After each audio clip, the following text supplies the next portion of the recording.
everybody, this is I Heart Black Business. We are traveling throughout Iowa City, Iowa, finding all of the Black-owned businesses and meeting their owners. Today we are here at Rare Fettish and we are with the lovely owner, Miss Kesha. How are you doing? Good. Thank you for having me. I just want to say that. I'm doing well. Awesome. Well, we're so glad to be here. Okay, Can you tell us a little bit about your business? Absolutely. Well, I've always been into fashion ever since I was a little girl. My grandmother used to sew, so I used to watch her all the time. Never took the time to actually dig in the sewing, but I always put the clothes together. So I just love fashion. Whatever looks nice. I like to see people smile. I like to say, hey, that's my piece. So that's me. But you never know what you're going to get. Casual, sexy, sassy. Just that's where I get the name from, Rare Fettish. Just because I don't want to go for that boutique look. I just want to have that. You never know what you're gonna get here. That's what I want to keep it because it gets boring sometimes, you know. And I just like to spice it up. So how did you start your business? Did you know, like at a young age, that you wanted to be an entrepreneur, or did somebody inspire you? Me, I always did as a young age. And I just went for online. I just said, hey, because I'm always shopping. Always. So one day I was like, you know what? I'm going to do my own online. I started with shoes at first. Interesting. I did. But it got kind of like, I don't know, they're like a lot to look like when we're doing our, our pop-up shops and stuff like that. So I kind of got away. I kind of died out from the shoes and started getting the clothes in because I was in business with a company and she was just doing fashion accessories and I had the shoes. So, but the woman was coming and was like, you don't have to sell clothes? And I was like, okay, that's my sign there, right there. So I just kind of switched it up. But I do get shoes every now and then. I just kind of don't focus on that like I did in the beginning. Right. So did your business start off in Iowa? Have you always had it here? Or? No, actually I started in, I had a store first, which is the Chicago Avenue Discount Mall, which is really popular where I grew up in the area on the west side of Chicago. It was a really small space, but I decided to leave and come back home to Iowa, my second home. I went through LegalZoom. They helped me a little bit because when I was fresh, I just asked questions because they have a lot of attorneys that will help you without charging you. Yeah. So I just went online and I was back and forth till I fit what fits me. Did you have an inspiration for the type of styles or things that you would have? Yes, because back in the day, I stayed going out and stuff, and I watch a lot of like celebrities, and I just want to give you a celebrity look that doesn't cost so much. Things are expensive these days, and you can get the same looks that you see on TV here. So that's my goal. So what type of marketing do you do to get your business out there? I do a lot of Facebook marketing, Instagram. I even go through my website. Like Shopify has advertising too that I do. And I just try to do a lot of Instagram. Instagram and Facebook is my go-to. That's where I get a lot of my customers from. That's the thing, exposure. Getting myself out there, letting people know I'm here. Because it's only been, 4 months that I've been in this location. Because I had a different location prior to here. So, what happened 4 months ago? The space kept having flooding issues. And it was like a garage attached to it in the back. But I didn't know. I wasn't aware of that problem until I was moved in. So, but I like this space much better, and then the view and the area is a lot better than my previous one. That previous location was also in Iowa? It was off of Gilbert and 2nd Street, and it was like really in the back. You can barely see it. So, and I thank God that it didn't get in the store, but the seeping, the like smell, like once it back up, I was like, no, I can't have my customers coming in smelling this stuff. Right. So I looked and I was like, this is perfect. It's perfect for me. So you found this on your own, or did you work with a realtor for that? I did it all myself. I went online and I just was looking like, something's gonna die. I pray out to the universe, send it back to me. So that's what happened.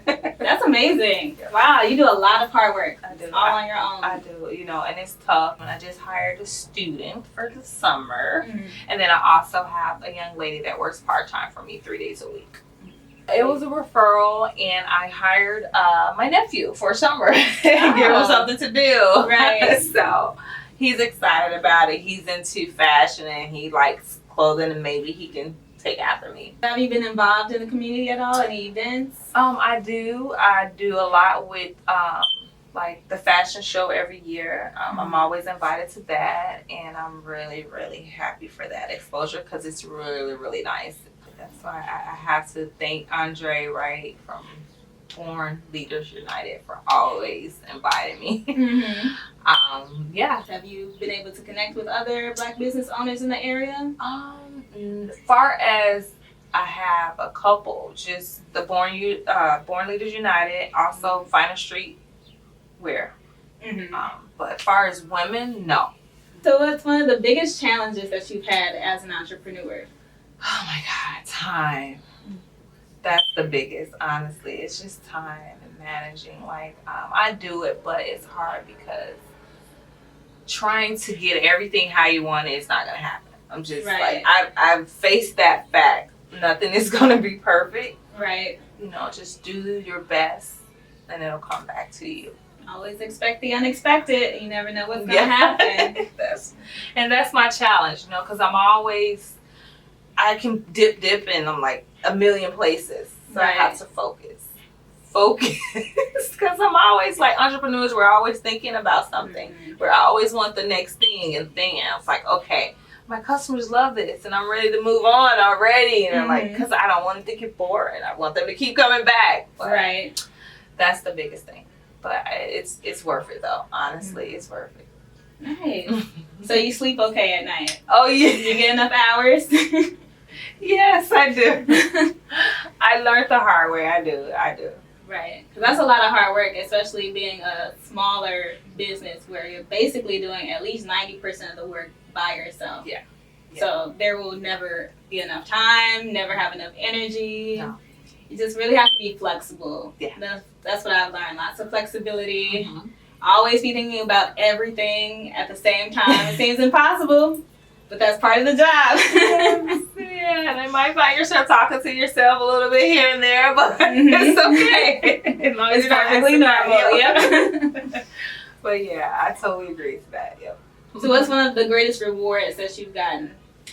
Just being able to still be here after 4 years, 5 years, the little time that I closed the store in Chicago while transporting, my customers still were supporting me offline. And just to still say I'm here, I'm still in business, that's it for me. Right. I mean, small, big, I don't care. I'm still here, and that's it.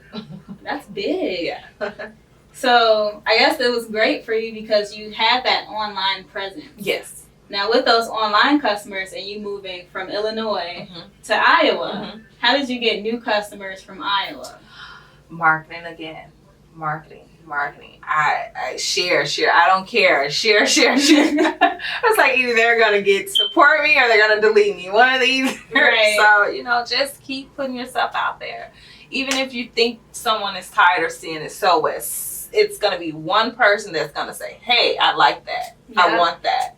So that's my mentality now. Like at first I used to be like, I don't know about this, and I'm sharing this too much, but that's the process. You have to. Everybody's not gonna see that share. You may get 30 people that see that one share, and then you share it again, you got like 100 people see it. So it's a process, and I've learned to just go. Go with it. Just go with it. You can't be afraid. If you're afraid, that's when you fail. Mm-hmm. So they say you reap what you sow. So the more hard work you put out there, the greater the reward will be when it comes back. Yeah. So even if you got to keep sharing the same thing over and over again, it is reaching different people each time, and you may be getting a new customer every time you share that. That's true, and that's my motto, and I just got that in my head. I'm gonna stick with it. I try. It's just a dream that I see, and I just went for it. Mm-hmm. And I'm just hoping I can build and maybe have a store in Atlanta or Los Angeles. who knows? What is the ultimate goal for your company? That is to have a store in each state, or at least 5 stores in 5 major states: Atlanta, Chicago, California, and just keep going. What advice do you have for people looking to start their own business? I would say market first. Put yourself out there. Because I know some people will get a store, then try to.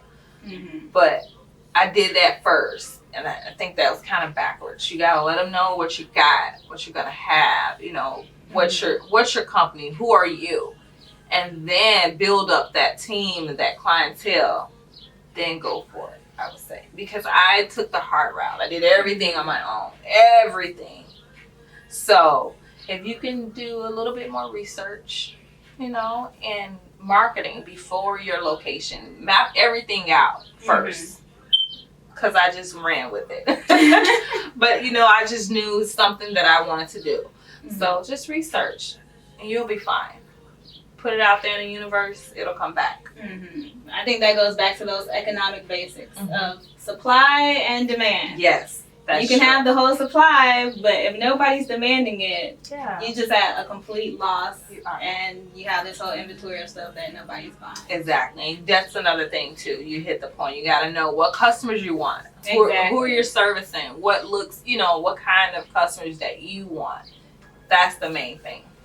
I don't think a lot of people think about that. They think, oh, let me come up with an idea and then just put it together and throw it out there, rather than saying, I've seen a lot of successful business owners who actually, some of them didn't even market themselves first. People came up asking them, they noticed something good that they were doing, and they were like, hey, do you sell this? Hey, do you do this for lots of other people? And they're like, no. And then after getting asked so many times, it's like, maybe I should make a business out of it because you already got customers. You just don't have the business yet. That's true.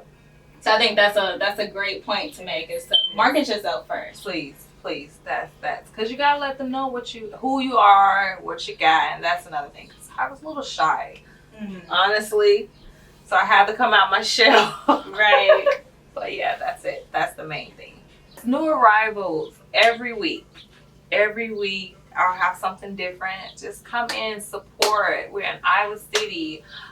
Just even let me know. Even send me things that you want us to have. Please contact me. Let me know so I can fetish you. Yes. Instagram, Rare Fettish. Facebook, Rare Fettish Collection. Email, rarefettish@gmail.com. Come and see us, please. We are here. We're closed on Sundays now. So we're here at Rare Fettish, and this has been Kesha. Make sure you guys stop by, go on the website, check her out on Instagram and Facebook at Rare Fettish and Rare Fettish Collection. And we'll see you next time.